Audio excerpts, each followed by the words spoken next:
Yo, what's going on, YouTube? And welcome back to Goal Line Hockey. It's your boy Kevin Forte. Guys, we're taking a look today, continuing our lineup predictions for the 2021-2022 opening night rosters. We're staying in the Eastern Conference today. We're staying in that New York metro area. So we're taking a look at your New York Rangers. So let's take a look at the lineup potentially for the Rangers going into this season. So starting with your forward lines. Of course, everybody's getting in my way. Your top six. You got Artemi Panarin, Mika Zibanejad, and this one may surprise some people. I have Barclay Goodrow on that top line. Now, the reason for that is, it's not because I think guys like Kakko or Laffreniere aren't good players. By no means, that's not the case. I think Barclay Goodrow would be a good guy for this line in particular. You got Panarin, right, who can score from the top of the circle. You got Mika Zibanejad, who can kind of do the same thing.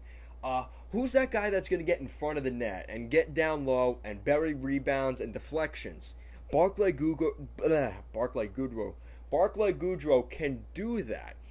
And I think something about Goodrow that a lot of people don't realize, yes, he does come in at a high cap hit. So I think the Rangers see him as a top six forward at the very least. But he's going to make, I think, the situation with Gerard Gallant, he's going to force guys like Lafreniere and Kakko to force them to take that spot from Barclay Goodrow and not just give it to them right off the bat.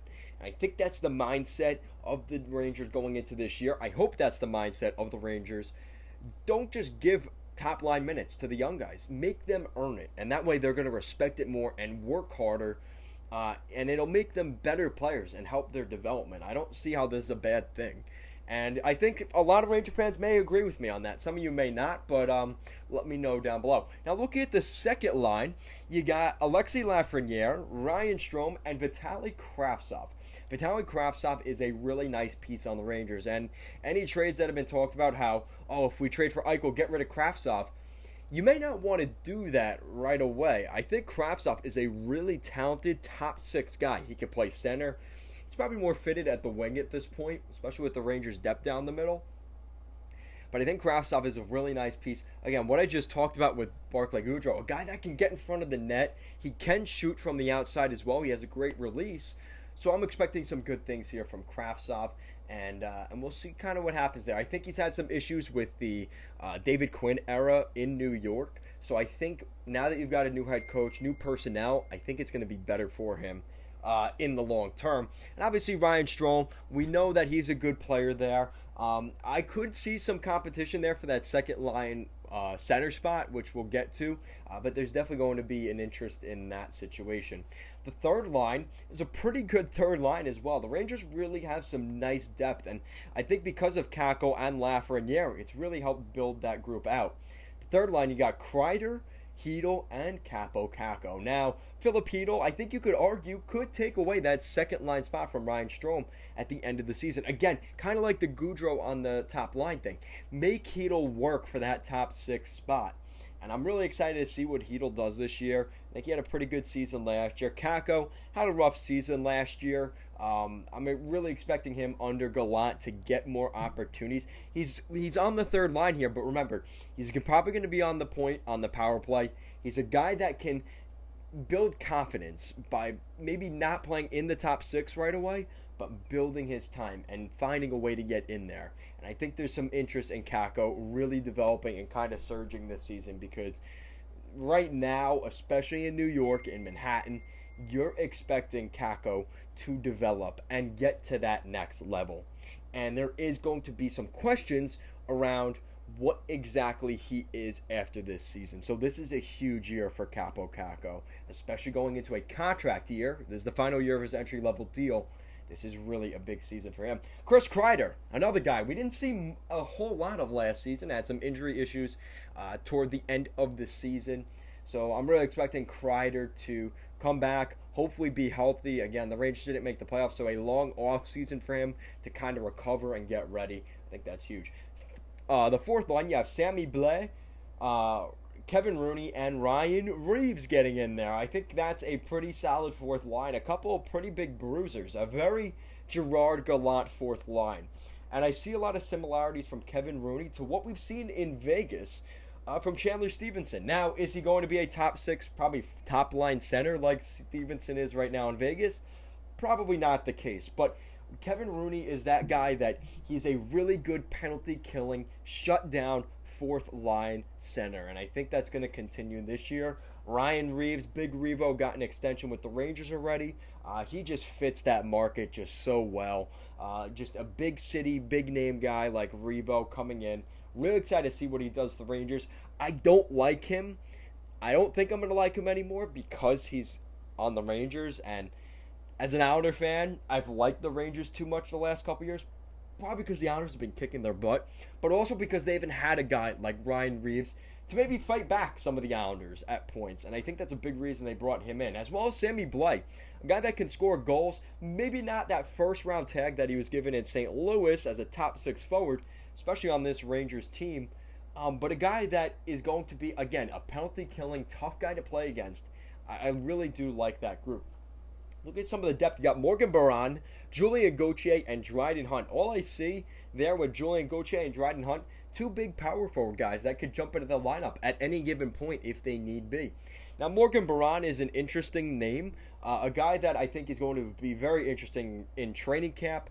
As we look at the defensemen, there's definitely going to be some interesting defensemen on this list as well.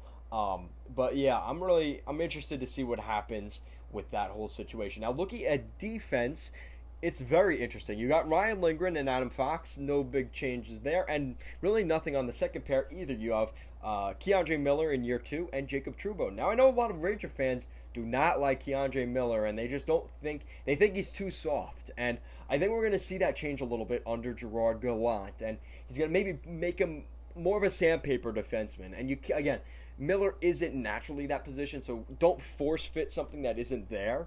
But I think he's going to utilize the most of Keiondre Miller and maybe make him not so afraid of those corner battles and getting involved in front of the net. You're going to need to see more of that. Now, the good thing is he's going to be playing with Jacob Trouba, which is a very good example of a defenseman that has no problem dropping the gloves and being that rough, hard-nosed defenseman. So I think playing with Trouba is only going to be a good thing for him. Playing in the top 4 is an even better thing for him. He's going to develop more confidence. I really like that group.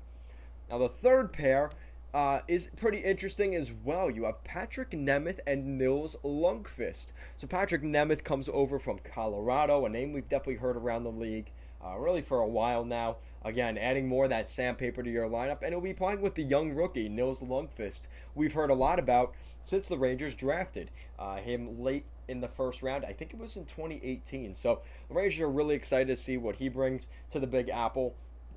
And I think the next Lundqvist is now going to be coming to the Rangers, especially on that right side. Now, there is going to be some competition for Nemeth and Lundqvist on that third pair because you got guys like Jared Tenorti, Anthony Boteto, and Libor Hajek, who they just re-signed, not to mention a really recent first-round pick from the Brandon Wheat Kings, Zach Jones. I think that's another name that we should keep an eye on. Actually, no. Did Zach Jones play? No, I'm thinking of Braden Schneider. He'll probably be a prospect to keep an eye on next year. But Zach Jones, he has made a name for himself, again, as a big-body defenseman. I think the theme of this offseason for the Rangers is they really wanted to add more big boys and add more size and power to their team. I think you're seeing that with some of these guys. And then in between the pipes, you have Igor Shesterkin and Alexander Georgiev. Don't forget about Keith Kincaid there, though.